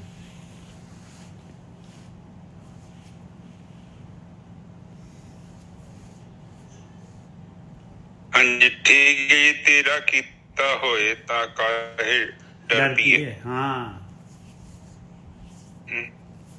ਉਹ ਕਹਿੰਦੇ ਕਿ ਜੇ ਤੇਰਾ ਤਰਾਜੂ ਸਹੀ ਆ, ਤੇਰੇ ਤਰਾਜੂ ਦੇ ਅਨੁਸਾਰ ਹੀ ਸਾਰਾ ਕੁਝ ਹੋ ਰਿਹਾ, ਤੇ ਫਿਰ ਡਰਨ ਦੀ ਕੀ ਲੋੜ ਪਈ ਹੈ। ਪਰ ਆਪਾਂ ਤਾਂ ਡਰੀ ਜਾਂਦੇ ਆ ਨਾ ਕਿ ਉਹ ਫਲਾਨਾ ਬੰਦਾ ਸਾਡਾ ਨੁਕਸਾਨ ਨਾ ਕਰ ਦੇ, ਵੀ ਫਲਾਨਾ ਜਿਆਦਾ ਟੁਕੜਾ ਨਾ ਕਰ ਦੇ। ਦੇਖੋ ਏਦਾਂ ਦਾ ਕੋਈ ਚੀਜ਼ ਨਹੀਂ ਹੁੰਦੀ, ਇਹ ਤਾਂ ਮਨ ਦਾ ਵਹਿਮ ਹੈ। ਹੁਣ ਮੈਨੂੰ ਪਤਾ ਲੱਗਾ ਕਿ ਉਹ ਮੁੰਡਾ ਇੱਕ ਆਇਆ ਸੀ, ਆਪਣਾ ਰਿਸ਼ਤੇਦਾਰ ਹੀ ਸੀ। ਉਹ ਕਹਿੰਦਾ ਬਾਹਰ ਦੇ ਮੁਲਕ 'ਚ ਵੀ ਲੋਕੀ ਜਾਦੂ ਟੂਣਾ ਬਹੁਤ ਕਰਦੇ। ਐਕਚੁਅਲੀ ਇਹ ਸਭ ਮੁਸਲਮਾਨ ਲੋਕਾਂ ਨੇ ਉਲਟੇ ਪੁਲਟੇ ਕਈਆਂ ਨੂੰ ਰਾਏ ਪਾਇਆ ਕਿ ਇੰਜ ਕਰੋ ਇੰਜ ਹੋ ਜਾਓ। ਇਹ ਦੁਨੀਆ ਏਦਾਂ ਹੀ ਬੇਵਕੂਫ ਬਣਾਈ ਜਾਂਦੀ ਹੈ, ਔਰ ਸਾਡੇ ਲੋਕ ਵਿਚਾਰੇ ਏਦਾਂ ਤੁਰੇ ਫਿਰਦੇ ਆ। ਇਹ ਵੇਖੋ, ਇਹ ਮਾਨਸਿਕ ਤੌਰ ਤੇ ਜਿਹਦੇ ਮਾਂ-ਬਾਪ ਦੇ ਨੂੰ ਇਹਨਾਂ ਚੀਜ਼ਾਂ ਦੇ ਉੱਪਰ ਵਿਸ਼ਵਾਸ ਹੋਊਗਾ ਨਾ, ਉਹਨਾਂ ਦੇ ਬੱਚਿਆਂ ਨੂੰ ਵੀ ਇਸ ਚੀਜ਼ ਦੇ ਉੱਪਰ ਵਿਸ਼ਵਾਸ ਹੋਏਗਾ। ਕਿਉਂ? ਕਿਉਂਕਿ ਕੋਈ ਵੀ ਚੀਜ਼ ਉੱਗਦੀ ਉਹਦੀ ਜੜ ਹੁੰਦੀ ਆ।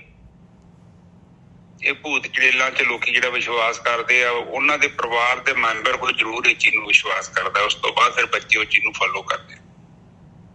ਇਹ ਜਾਦੂ ਟੂਣਾ ਏਦਾਂ ਦੀ ਕੋਈ ਚੀਜ਼ ਨਹੀਂ ਹੈਗੀ। ਜੇ ਤਾਂ ਜਾਦੂ ਟੂਣਾ ਕਰਨ ਦੇ ਨਾਲ ਕਿਸੇ ਦਾ ਕੰਮ ਬੰਦ ਹੋ ਜੇ ਜਾਂ ਕਿਸੇ ਦਾ ਨੁਕਸਾਨ ਹੋ ਜੇ, ਤੇ ਫਿਰ ਤੇ ਲੋਕੀ ਦੇਸ਼ ਦੇ ਰਾਜੇ ਨੂੰ ਹੀ ਏਦਾਂ ਬੰਨ ਲੈਣ ਜਾਦੂ ਟੂਣੇ ਨਾਲ। ਫਿਰ ਤਾਂ ਜੋ ਮਰਜ਼ੀ ਕਰਾ ਲਓ। ਤੋਂ ਹੈ ਨਾ ਜੀ ਸਾਹਿਬ, ਫਿਰ ਤਾਂ ਅਗਲੇ ਨੂੰ ਜਿਹੜਾ ਹੈਗਾ ਡਾਊਨ ਕਰਕੇ ਆਪ ਉੱਪਰ ਬਹਿ ਜਾਓ। ਹਾਂ, ਮੈਂ ਭਗਵੰਤ ਮਾਨ ਸਾਹਿਬ ਕੋ ਕਰਾ ਲੈਣਾ ਜਾਦੂ ਟੂਣੇ ਦੇ ਨਾਲ ਸੈਟਿੰਗ, ਤੇ ਬਾਅਦ ਚ ਕੰਮ ਕਰਾਉਣਾ ਆਪਣੇ ਸਾਰੇ। ਪਰ ਇਹ ਤਾਂ ਹੋ ਨਹੀਂ ਸਕਦਾ ਸਾਧ ਸੰਗਤ ਜੀ। ਇਹ ਤੇ ਜਸਟ ਲੋਕੀ ਬੇਵਕੂਫ ਨੇ, ਉਹ ਜਿਹੜੇ ਇਹਨਾਂ ਗਲਤ ਚੀਜ਼ਾਂ 'ਚ ਵਿਸ਼ਵਾਸ ਕਰਦੇ ਆ, ਫਿਰ ਓਦਾਂ ਹੀ ਫਿਰ ਕਰਦੇ ਆ। ਉਹ ਚੀਜ਼ਾਂ ਸਹੀ ਨਹੀਂ ਹੁੰਦੀਆਂ। ਠੀਕ ਹੈ ਜੀ। ਫਿਰ ਇੱਥੇ ਬਾਣੀ ਕਹਿ ਰਹੀ ਹੈ ਕਿ ਤੇਰਾ ਕੀਤਾ ਹੋਣਾ ਵਾ। ਦੇਖੋ, ਜਿਹੜੀ ਚੀਜ਼ ਹੋਣੀ ਆ ਉਹ ਹੋਣੀ ਆ, ਤੇ ਜਿਹੜੀ ਚੀਜ਼ ਨਹੀਂ ਹੋਣੀ ਆ ਉਹ ਨਹੀਂ ਹੋਣੀ। ਬਾਣੀ ਦੇ ਵਿੱਚ ਲਿਖਿਆ ਤੁਕ ਆਉਂਦੀ ਹੈ, ਮੈਨੂੰ ਯਾਦ ਨਹੀਂ ਹੁਣ, ਮੈਨੂੰ ਭੁੱਲ ਗਈ ਆ। ਜੋ ਕੁਝ ਹੋਣਾ ਵਾ ਸੋ ਹੋਵੇ, ਏਦਾਂ ਦੀ ਤੁਕ ਹੈ ਨਜਰ ਸਾਹਿਬ। ਹਾਂਜੀ। ਜੇ ਅਣਹੋਣੀ ਦੀ ਗੱਲ ਕਰਦੇ ਆ ਮਹਾਰਾਜ, ਬਈ ਕੋਈ ਅਣਹੋਣੀ ਚੀਜ਼ ਹੋਣੀ। ਹਾਂ, चिंता ताकि कीजिए जे अनहोनी होए, ए मार्ग संसार को नानक थिर नहीं कोय। हाँ बिल्कुल। हाँ, जो होनी आ अनहोनी आ उन्हें हो के रहना। हाँ, ओदी चिंता करो। चिंता तो तां करनी चाहिए भी जे कोई चीज अणहोनी होए। जेड़ी चीज अणहोनी है उन्हें नहीं होना, जेड़ी चीज मालक ने करनी है वही होनी है। हाँ जी वीर जी। हाँ, जेड़ी चीज होनी है होनी। ठीक है जी। ਇਹ ਕਰਕੇ ਕਹਿੰਦੇ ਐਵੇਂ ਡਰੋ। ਫਿਰ ਕਹਿੰਦੇ ਜਿਸ ਮਿਲ ਜਪੀਏ ਨਾਉ ਤਿਸ ਜੀਉ ਅਰਪੀਏ। ਹਾਂ, ਹੁਣ ਕਹਿੰਦੇ ਕਿ ਜਿਹੜੀ ਜਿੱਥੇ ਬਹਿਣ ਦੇ ਨਾਲ, ਜਿੱਥੇ ਖਲੋਣ ਦੇ ਨਾਲ ਸਾਡੇ ਅੰਦਰ ਉਚਾਈ ਆਉਂਦੀ ਆ, ਸਾਡਾ ਦਿਲ ਕਰਦਾ ਭਗਤੀ ਕਰੀਏ, ਇਹ ਸੰਸਾਰ ਤੋਂ, ਭਵ ਸਾਗਰ ਤੋਂ ਜਿਉਂਦੇ ਜੀ ਮੁਕਤ ਹੋ ਜਾਈਏ। ਹਾਂ, ਤੇ ਫਿਰ ਕੀ ਹੁੰਦਾ? ਕਹਿੰਦੇ ਉਹਨੂੰ ਆਪਣਾ ਜੀਓ ਅਰਪ ਦੋ। ਹਾਂ, ਆਪਣਾ ਆਪ ਮਨ ਦੇ ਦੋ ਉਹਨੂੰ। ਹਾਂ, ਕਿਉਂਕਿ ਉਹ ਤੁਹਾਨੂੰ ਸਹੀ ਜਗ੍ਹਾ ਤੇ ਲੈ ਕੇ ਜਾ ਸਕਦੇ ਆ। ਹਾਂ, ਤੇ ਜੇ ਤੁਸੀਂ ਜੀ ਨਹੀਂ ਦਿੱਤਾ ਆਪਣਾ, ਤੇ ਮਨ ਨਹੀਂ ਦਿੱਤਾ, ਤੇ ਉੱਥੇ ਸਾਰਾ ਸਰੀਰ ਹੀ ਇਕੱਲਾ ਭੇਜ ਦਿੱਤਾ, ਤੇ ਫਿਰ ਫਾਇਦਾ ਕੋਈ ਨਹੀਂ ਹੋਣਾ। ਬਿਲਕੁਲ। ਕਿਉਂਕਿ ਸਰੀਰ ਨੇ ਥੋੜੀ ਐਕਟ ਕਰਨਾ। ਸਿਰ ਤੇ ਜਸਟ ਇੱਕ ਤੁਹਾਡੇ ਮਨ ਦਾ ਇੱਕ ਰੋਬਟ ਹੈਗਾ, ਜਿੱਦਾਂ ਮਨ ਕਵੇਗਾ ਓਦਾਂ ਹੀ ਚੱਲੇਗਾ। ਤੇ ਨਾਰਮਲੀ ਆਪਾਂ ਸਰੀਰ ਉੱਥੇ ਲੈ ਜਾਂਦੇ ਆ, ਤੇ ਮਨ ਆਪਾਂ ਕਿਤੇ ਹੋਰ ਭੇਜ ਦਿੰਦੇ। ਜਿਹਨੇ ਸੁਣਨਾ, ਜਿਹਨੇ ਬਦਲਣਾ, ਉਹ ਤੇ ਵਿਚਾਰਾ ਕਿਤੇ ਵਿਚਾਰਾਂ 'ਚ ਘੁੰਮਣ ਦਿਆ। ਤੇ ਜਿਹੜਾ ਵਿਚਾਰਾ ਗੁਲਾਮ ਹੈਗਾ, ਜਿਹੜਾ ਆਰਡਰ ਫੋਲੋ ਕਰਦਾ, ਉਹਨੂੰ ਆਪਾਂ ਸਾਧ ਸੰਗਤ 'ਚ ਪਾ ਦਿੰਦੇ ਆ। ਇਹ ਬਾਣੀ ਕੀ ਕਹਿੰਦੀ ਆ ਕਿ ਉੱਥੇ ਤੁਸੀਂ ਆਪਣੇ ਜੀ ਨੂੰ ਦੋ ਅਰਪੋ। ਅਰਪੋ ਦਾ ਮਤਲਬ ਕਿ ਭੇਟਾ ਕਰ ਦੋ। ਜਿੱਦਾਂ ਅਰਪਣਾ ਨਹੀਂ ਕਰ ਦਿੰਦੇ, ਪੂਜਾ 'ਚ। ਬਿਲਕੁਲ। ਫਿਰ ਅਗਲੇ ਬੰਨੇ ਬੋਲੋ ਨੇ ਜੈਸਾ ਆਇਆ ਚਿਤ ਨਿਹਾਲ ਸਾਹਿਬ ਬੇਸ਼ੁਮਾਰ। ਆਏ ਚਿੱਤ ਨਿਹਾਲ ਸਾਹਿਬ ਬੇਸ਼ੁਮਾਰ। ਕਹਿੰਦੇ ਉਹ ਮਾਲਕ ਪਰਮਾਤਮਾ ਸਾਹਿਬ ਜਿਹੜਾ ਹੈਗਾ, ਜਿਹਦੇ ਵੀ ਚਿੱਤ ਦੇ ਵਿੱਚ ਆ ਗਿਆ ਬੇਸ਼ੁਮਾਰ ਮਾਲਕ ਪਰਮਾਤਮਾ, ਉਹ ਬੰਦਾ ਜਿਹੜਾ ਹੈਗਾ ਖੁਸ਼ਹਾਲ ਜੀਵਨ ਵਾਲਾ ਹੋ ਜਾਏਗਾ, ਨਿਹਾਲੋ ਨਿਹਾਲ ਹੋ ਜਾਏਗਾ। ਹਾਂਜੀ ਹਾਂਜੀ, ਕਹਿੰਦੇ ਆਏ ਚਿਤ ਨਿਹਾਲ ਸਾਹਿਬ ਬੇਸ਼ੁਮਾਰ। ਸਾਹਿਬ ਬੇਸ਼ੁਮਾਰ ਕਹਿੰਦੇ ਕਿ ਜਿਹਦੇ ਮਨ ਦੇ ਵਿੱਚ ਆ ਕੇ, ਚਿੱਤ ਦੇ ਵਿੱਚ ਆ ਕੇ ਪ੍ਰਮਾਤਮਾ ਆ ਗਿਆ, ਵਸ ਗਿਆ, ਤੇ ਉਹ ਕਹਿੰਦੇ ਕਿ ਉਹਦੀ ਸੰਤੁਸ਼ਟੀ ਹੋ ਜਾਏਗੀ, ਉਹ ਤ੍ਰਿਪਤ ਹੋ ਜਾਏਗਾ। ਜਿਹੜੀ ਉਹਦੀ ਜਿੰਨਾ ਚਿਰ ਤ੍ਰਿਪਤੀ ਨਹੀਂ ਹੁੰਦੀ ਉਹਨਾਂ ਚਿਰ ਬੰਦਾ ਮੁਕਤ ਨਹੀਂ ਹੋ ਸਕਦਾ। ਬਿਲਕੁਲ। ਤ੍ਰਿਪਤੀ ਤੁਹਾਡੇ ਜੀਵਨ 'ਚ ਉਦੋਂ ਆਵੇਗੀ ਜਦੋਂ ਤੁਹਾਡੇ ਚਿੱਤ ਦੇ ਵਿੱਚ ਨਿਰਵਿਚਾਰ ਅਵਸਥਾ ਨੇ ਆਪਣੀ ਜਗ੍ਹਾ ਬਣਾ ਲਈ। ਉਸ ਤੋਂ ਬਾਅਦ ਆਤਮਾ ਉੱਥੇ ਆ ਕੇ ਕਬਜ਼ਾ ਕਰ ਲੈਂਦੀ ਨਾ ਚਿੱਤ ਦੇ ਉੱਪਰ, ਫਿਰ ਵਿਚਾਰ ਨਹੀਂ ਕਬਜ਼ਾ ਕਰ ਸਕਦੇ, ਕਿਉਂਕਿ ਆਤਮਾ ਪ੍ਰਗਟ ਹੋ ਗਈ ਹੈ ਚੇਤਨਾ ਦੇ ਰੂਪ 'ਚ। ਹੁਣ ਜਦੋਂ ਚੇਤਨਾ ਦੇ ਰੂਪ 'ਚ ਆਤਮਾ ਪ੍ਰਗਟ ਹੋ ਗਈ ਹੈ ਤੇ ਫਿਰ ਉੱਥੇ ਨਿਹਾਲ ਹੋ ਜਾਂਦਾ ਬੰਦਾ ਨਿਹਾਲ ਦਾ ਮਤਲਬ ਤੇ ਇਹੋ ਹੀ ਹੈ ਕਿ ਉਹ ਬੰਦਾ ਖੁਸ਼ਹਾਲ ਹੋ ਜਾਂਦਾ ਹੈ, ਸੰਤੁਸ਼ਟ ਹੋ ਜਾਂਦਾ ਹੈ, ਉਹਦੇ ਜੀਵਨ ਦਾ ਭਰਮ ਖਤਮ ਹੋ ਜਾਂਦਾ ਹੈ, ਅਗਿਆਨ ਖਤਮ ਹੋ ਜਾਂਦਾ ਹੈ, ਸਾਰਾ ਕੁਝ ਸੈੱਟ ਹੋ ਜਾਂਦਾ ਵਾ। ਕਿਉਂ? ਕਿਉਂਕਿ ਆਤਮਾ ਪ੍ਰਗਟ ਹੋ ਗਈ ਹੈ। ਆਤਮਾ ਨੂੰ ਤਾਂ ਪ੍ਰਗਟ ਕਰਨ ਦੇ ਲਈ ਸਾਰੀ ਕੋਸ਼ਿਸ਼ ਚੱਲ ਰਹੀ ਹੈ। ਹਾਂਜੀ, ਜਿਹਦੀ ਆਤਮਾ ਪ੍ਰਗਟ ਹੋ ਗਈ, ਅਗਲੀ ਲਾਈਨ ਕਹਿ ਰਹੀ ਹੈ ਤਿਸਨੂੰ ਪੋਹੇ ਕਵਣ ਜਿਸ ਵੱਲ ਨਿਰੰਕਾਰ। ਜਿਹਦੀ ਆਤਮਾ ਪ੍ਰਗਟ ਹੋ ਗਈ, ਕਹਿੰਦੇ ਉਹਨੂੰ ਕੌਣ ਦੇਖ ਸਕਦਾ ਹੈ ਭਾਈ, ਉਹਦਾ ਮੰਦਾ ਕੌਣ ਸੋਚ ਸਕਦਾ ਹੈ। ਹਾਂਜੀ ਵੀਰ ਜੀ। ਹਾਂ, ਤੇ ਜਿੱਥੇ ਫਿਰ ਆਤਮਾ ਪ੍ਰਗਟ ਹੋ ਗਈ ਹੈ ਫਿਰ ਉਹਦੇ ਲਈ ਮਤਲਬ ਸੰਸਾਰ ਜਿਹੜਾ ਹੈਗਾ ਉਹ ਤੇ ਅਸਲ ਰੂਪ 'ਚ ਪ੍ਰਗਟ ਹੋ ਗਿਆ। ਹੁਣ ਪਤਾ ਲੱਗ ਗਿਆ ਹੈ ਕਿ ਸੰਸਾਰ ਦਾ ਕੀ ਰੂਪ ਹੈ, ਮੈਂ ਕੀ ਕਰਨਾ ਜੀਵਨ ਦੇ ਨਾਲ, ਤੇ ਉਸ ਬੰਦੇ ਦਾ ਕਿਸੇ ਨੇ ਕੀ ਨੁਕਸਾਨ ਕਰਨਾ ਹੈ। ਕਿਉਂਕਿ ਜੇ ਤੇ ਉਹਦਾ ਨੁਕਸਾਨ ਹੀ ਹੋ ਗਿਆ ਤੇ ਫਿਰ ਤੇ ਬਾਕੀ ਤੇ ਕੁਝ ਵੀ ਨਹੀਂ ਰਿਹਾ। ਫਿਰ ਭਗਤੀ ਕਰਨ ਦਾ ਮਤਲਬ ਕੀ ਹੈ? ਫਿਰ ਭਗਤੀ ਕਰਨ ਦਾ ਮਤਲਬ ਕੀ ਹੈ? ਫਿਰ ਸਿੰਘ ਸ਼ਰਨ ਕਤ ਜਾਈਏ ਜੋ ਜੰਬੁਕ ਗਰਾਸ ਹੈ। ਸ਼ੇਰ ਦੀ ਸ਼ਰਨ 'ਚ ਜਾਣ ਦੀ ਕੀ ਲੋੜ ਹੈ ਜੇ ਗਿੱਦੜ ਹੀ ਜਿਹੜੇ ਹੈਗੇ ਤੰਗ ਕਰਨਗੇ। ਫਿਰ ਤੇ ਮਾਇਆ ਹੀ ਚੰਗੀ ਹੈ, ਫਿਰ ਸੱਚ ਨੂੰ ਕੀ ਕਰਨਾ। ਬਿਲਕੁਲ। ਫਿਰ ਸੱਚ ਦਾ ਹੀ ਅਚਾਰ ਪਾਉਣਾ। ਤੇ ਇਸੇ ਲਈ ਬਾਣੀ ਕਹਿੰਦੀ ਹੈ ਨਹੀਂ, ਉਹਦਾ ਨੁਕਸਾਨ ਨਹੀਂ ਹੋਏਗਾ। ਨਹੀਂ ਹੋਏਗਾ। ਅਗਲੀ ਕਿਉਂ ਨਹੀਂ ਹੋਏ? ਬਾਣੀ 'ਚ ਤਸਦੀਕ ਕਰ ਦਿੱਤਾ। ਹਾਂਜੀ ਨੇ ਜੈਸਾ ਅਗਲੀ ਤੋਂ ਫਿਰ ਦੱਸ ਰਹੀ ਹੈ, ਕਹਿੰਦੇ ਸਭ ਕਿਸ ਇਸਕੇ ਵਸ ਨਾ ਕੋਈ ਬਾਹਰਾ। ਕਹਿੰਦੇ ਉਹ ਮਾਲਕ ਜਿਹਦੀ ਭਗਤੀ ਕਰ ਰਹੇ ਆ ਭਾਈ, ਉਹ ਆਤਮਾ ਸਾਰਾ ਕੁਝ ਕਹਿੰਦੇ ਉਹਦੇ ਵਸ ਦੇ ਵਿੱਚ ਹੈਗਾ, ਸਾਰਾ ਕੁਝ ਉਹਦੇ ਵਸ ਦੇ ਵਿੱਚ ਹੈਗਾ। ਆ ਨਾ ਕੋਈ ਜਿਹੜਾ ਹੈ ਨਾ ਖਰਖਰ ਕਰਨ ਲੱਗ ਗਿਆ ਜੀ, ਕਿਸੇ ਦਾ ਮਾਈਕ ਖੁੱਲ ਗਿਆ ਮੇਰਾ, ਦੇਖੋ ਸ਼ਾਇਦ ਨਹੀਂ ਜੀ ਸਭ ਹੋ ਗਿਆ ਨਾ ਬੰਦ, ਉਹ ਮਾੜਾ ਜਿਹਾ ਹੋਇਆ ਨਾ ਤਾਰ ਜੀ ਤੇ ਕੀਤੀ। ਨਹੀਂ ਹਾਲੇ ਵੀ ਹੋ ਹੀ ਜਾ ਰਿਹਾ ਗੋਰਖੀ ਸਾਹਿਬ। ਨਹੀਂ ਹੁਣ ਠੀਕ ਹੈ। ਹਾਂ ਨਹੀਂ ਮੇਰਾ ਉਹ ਮੈਂ ਤਾਰ ਜੀ ਸਿੱਧੀ ਕੀਤੀ। ਹਾਂ ਹਾਲੇ ਵੀ ਹੋ ਰਿਹਾ ਗੋਰਖੀ ਸਾਹਿਬ। ਠੀਕ ਹੈ ਜੀ। ਇੱਥੇ ਦੇਖੋ ਕਿ ਜਦੋਂ ਪਰਮਾਤਮਾ ਦੀ ਸ਼ਰਨ 'ਚ ਆਪਾਂ ਜਾਂਦੇ ਹਾਂ ਫਿਰ ਇਸ ਸੰਸਾਰ ਦਾ ਜਿਹੜਾ ਪ੍ਰਭਾਵ ਆ ਸਾਡੇ ਤੇ ਖਤਮ ਹੋ ਜਾਂਦਾ। ਦੇਖੋ ਜਦੋਂ ਆਤਮਾ ਪ੍ਰਗਟ ਹੋ ਗਈ ਫਿਰ ਆਤਮ ਗਿਆਨੀ ਨੂੰ ਫਿਰ ਥੋੜੀ ਕੋਈ ਦੁਖੀ ਕਰ ਸਕਦਾ ਹੈ, ਪਰੇਸ਼ਾਨ ਕਰ ਸਕਦਾ ਹੈ। ਆਤਮਾ ਸ਼ੋਰ ਬਹੁਤ ਜ਼ਿਆਦਾ ਆ ਰਿਹਾ ਗੋਰਖੀ ਸਾਹਿਬ ਤੁਹਾਡਾ ਜਿਹੜਾ ਹੈ ਨਾ, ਉਹ ਖਰਖਰਾਹਟ ਜਿਹੜੀ ਹੈਗੀ।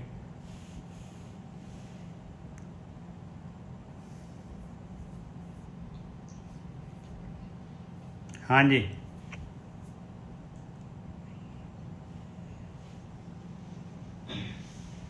ਹੁਣ ਆਵਾਜ਼ ਨਹੀਂ ਆ ਰਹੀ।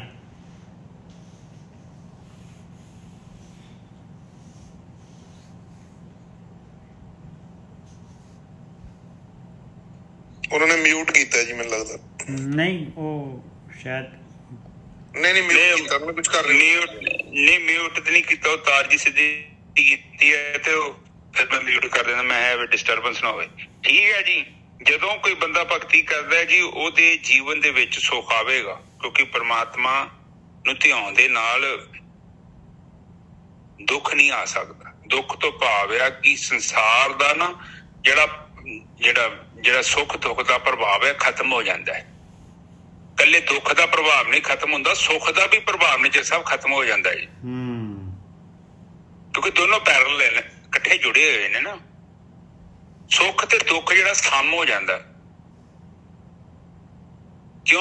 ਕਿਉਂਕਿ ਉੱਥੇ ਸੁੱਖ ਤੇ ਦੁੱਖ ਨਾਮ ਦੀ ਕੋਈ ਚੀਜ਼ ਨਹੀਂ ਆ, ਉੱਥੇ ਕੇਵਲ ਆਨੰਦ ਰਹਿ ਜਾਂਦਾ, ਸੱਚ ਚਿੱਤ ਆਨੰਦ ਰਹਿ ਜਾਂਦਾ। ਜਦੋਂ ਚਿੱਤ ਸ਼ਾਂਤ ਹੋ ਗਿਆ ਨਾ ਨਿਜਰ ਸਾਹਿਬ, ਬੇਸ਼ੱਕ ਤੁਹਾਡਾ ਕੋਈ ਨੁਕਸਾਨ ਹੋ ਗਿਆ, ਬੇਸ਼ੱਕ ਤੁਹਾਨੂੰ ਫਾਇਦਾ ਹੋ ਗਿਆ, ਇਹ ਦੋਨੇ ਅਵਸਥਾਵਾਂ ਜਿਹੜੀਆਂ ਨੇ ਇਹ ਤੁਹਾਡੇ ਚਿੱਤ ਤੇ ਪ੍ਰਭਾਵ ਨਹੀਂ ਪਾਉਣਗੀਆਂ। ਜੇ ਸੁੱਖ ਤੁਹਾਡੇ ਚਿੱਤ ਤੇ ਪ੍ਰਭਾਵ ਪਾ ਰਿਹਾ ਨਾ ਤੇ ਨਿਜਰ ਸਾਹਿਬ ਦੁੱਖ ਨੇ ਵੀ ਪ੍ਰਭਾਵ ਪਾਉਣਾ ਜੀ।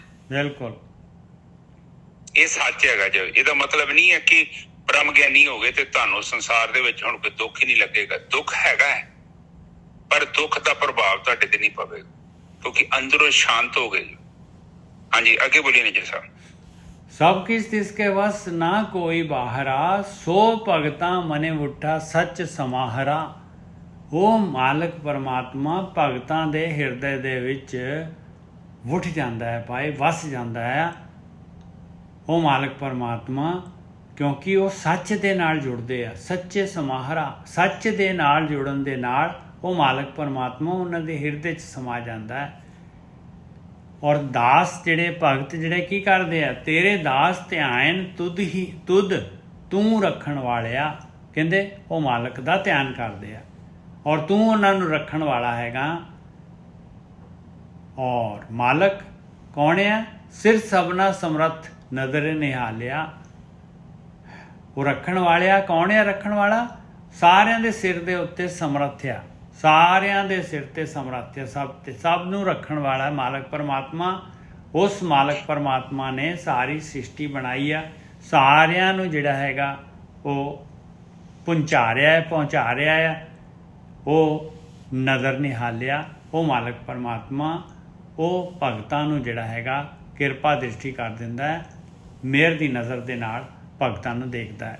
ਹਾਂਜੀ ਵੀਰ ਜੀ। ਹਾਂਜੀ ਠੀਕ ਹੈ ਜੀ। ਸੋ ਭਗਤਾ ਮਨ ਉੱਠਾ ਸੱਚ ਸਮਾਹਰਾ, ਤੇ ਤੇਰੇ ਦਾਸ ਧਿਆਨ ਤੁਧ ਤੂੰ ਰੱਖਣ ਵਾਲ। ਹਾਂ, ਤੇਰੇ ਦਾਸ ਧਿਆਨ ਤੁਧ ਤੂੰ ਰੱਖਣ ਵਾਲਿਆ। ਠੀਕ ਹੈ ਜੀ। ਹੁਣ ਜਦੋਂ ਦਾਸ ਦਾ ਮਤਲਬ ਹੁੰਦਾ ਕਿ ਜਿਹੜੇ ਤੈਨੂੰ ਪ੍ਰਮਾਤਮਾ ਧਿਆਉਂਦੇ ਨੇ, ਔਰ ਫਿਰ ਪ੍ਰਮਾਤਮਾ ਵੀ ਕੀ ਕਰਦਾ ਕਿ ਉਹਨਾਂ ਦੀ ਰੱਖਿਆ ਕਰਦਾ। ਬਿਲਕੁਲ। ਜੇ ਉਹ ਪ੍ਰਮਾਤਮਾ ਨਾਲ ਰੱਖਿਆ ਕਰੂ ਤੇ ਕੌਣ ਕਰੂਗਾ ਦੱਸੋ? ਹੁਣ ਤੁਹਾਡਾ ਕੋਈ ਤੁਹਾਡੇ ਕਈ ਕਰੀਬੀ ਲੋਕ ਹੁੰਦੇ ਨੇ, ਰਿਸ਼ਤੇਦਾਰ ਹੁੰਦੇ ਨੇ, ਉਹ ਜਦੋਂ ਵੀ ਉਹਨਾਂ ਨੂੰ ਕਸ਼ਟ ਆਉਂਦਾ ਤੁਹਾਡੇ ਕੋਲ ਆਉਂਦੇ ਆ, ਫਿਰ ਤੁਸੀਂ ਉਹਨਾਂ ਦੀ ਹੈਲਪ ਕਰਦੇ ਜੋ। ਦੁੱਖ ਸੁੱਖ ਵੇਲੇ ਤੁਸੀਂ ਉਹਨਾਂ ਦੇ ਕਰੀਬੀ ਹੁੰਦੇ। ਤੁਹਾਡੇ ਰਿਸ਼ਤੇਦਾਰ ਕੋਈ ਕਰੀਬੀ ਹੁੰਦੇ ਜਿਹੜੇ ਤੁਹਾਡੇ ਕਾਫੀ ਕਲੋਜ਼ ਨੇ, ਉਹ ਦੁੱਖ ਸੁੱਖ ਦੀ ਸਾਂਝ ਹੈਗੀ ਹੈ। ਕੋਈ ਸਰੀਰ ਦੇ ਵਿੱਚ ਕੋਈ ਕਸ਼ਟ ਜਾਂ ਘਰ 'ਚ ਕੋਈ ਪ੍ਰੋਬਲਮ, ਆਪਾਂ ਇੱਕ ਦੂਜੇ ਦੀ ਹੈਲਪ ਕਰਦੇ ਹਾਂ। ਇਸੇ ਤਰ੍ਹਾਂ ਉਹ ਕਹਿ ਰਹੇ ਨੇ ਕਿ ਜਿਹੜਾ ਪ੍ਰਮਾਤਮਾ ਦੀ ਭਗਤੀ ਕਰਦਾ ਹੈ ਤੇ ਫਿਰ ਉਸ ਦੀ ਲਾਜ ਪ੍ਰਮਾਤਮਾ ਰੱਖਦਾ ਹੈ, ਆਪ ਰੱਖਦਾ ਹੈ।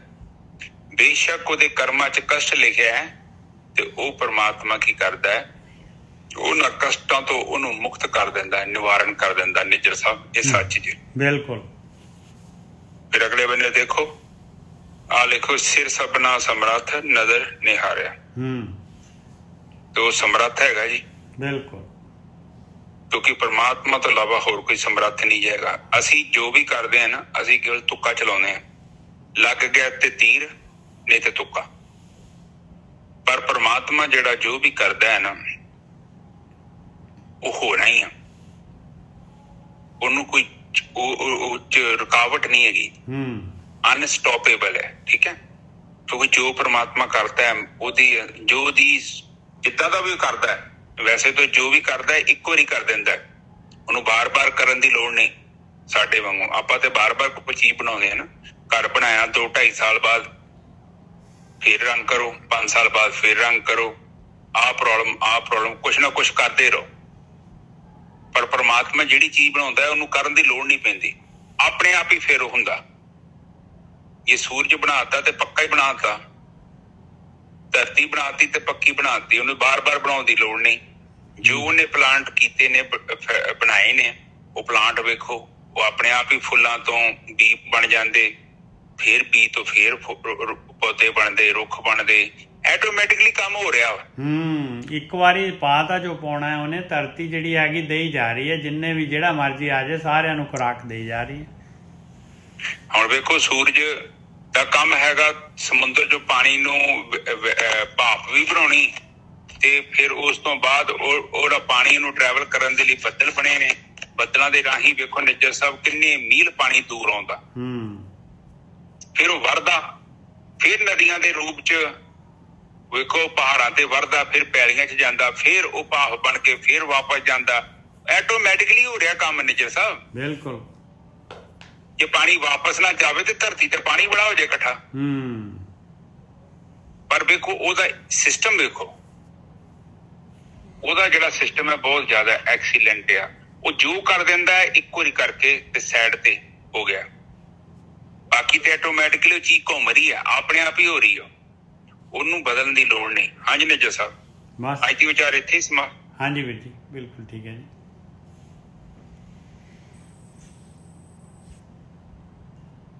ਏਕ ਓਂਕਾਰ ਸਤਨਾਮ ਕਰਤਾ ਪੁਰਖ ਨਿਰਭਉ ਨਿਰਵੈਰ ਅਕਾਲ ਮੂਰਤ ਅਜੂਨੀ ਸੈਭੰ ਗੁਰ ਪ੍ਰਸਾਦ।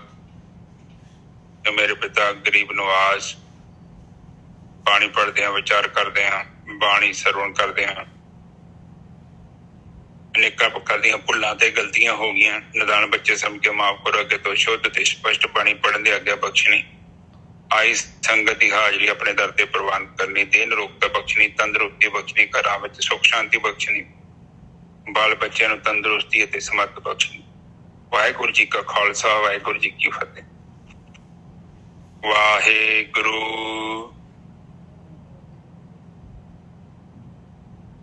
ਵਾਹਿਗੁਰੂ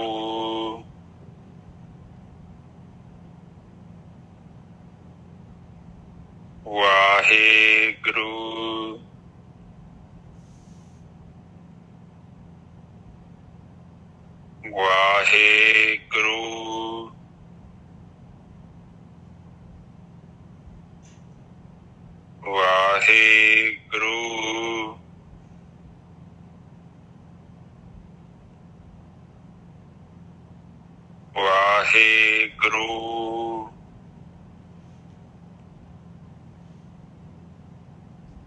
ਵਾਹਿਗੁਰੂ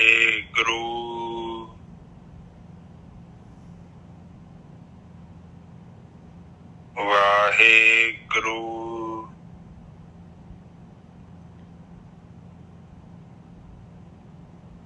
ਵਾਹਿਗੁਰੂ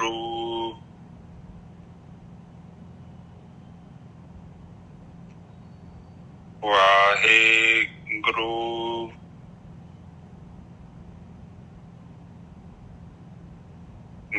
ਵਾਹਿਗੁਰੂ ਵਾਹਿਗੁਰੂ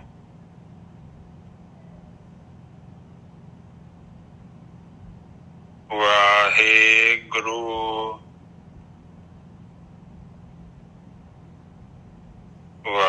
ਵਾਹਿਗੁਰੂ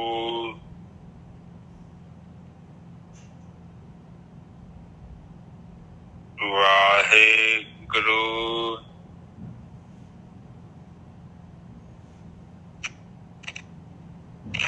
ਵਾਹਿਗੁਰੂ ਵਾਹਿਗੁਰੂ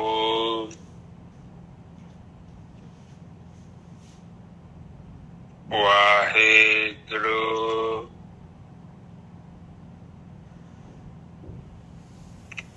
ਵਾਹਿਗੁਰੂ ਵਾਹਿਗੁਰੂ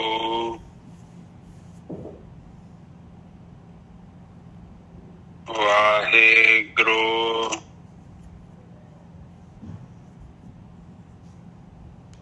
ਵਾਹਿਗੁਰੂ। ਤਾਂ ਸੰਗਤ ਤੁਸੀਂ ਚੁੱਪ ਹੋ ਜਾਓ। ਵਾਹਿਗੁਰੂ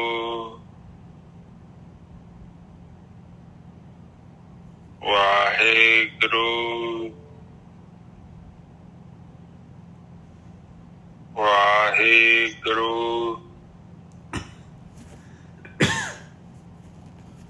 ਵਾਹਿਗੁਰੂ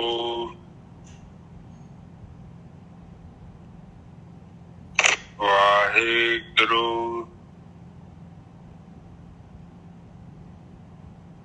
ਵਾਹਿਗੁਰੂ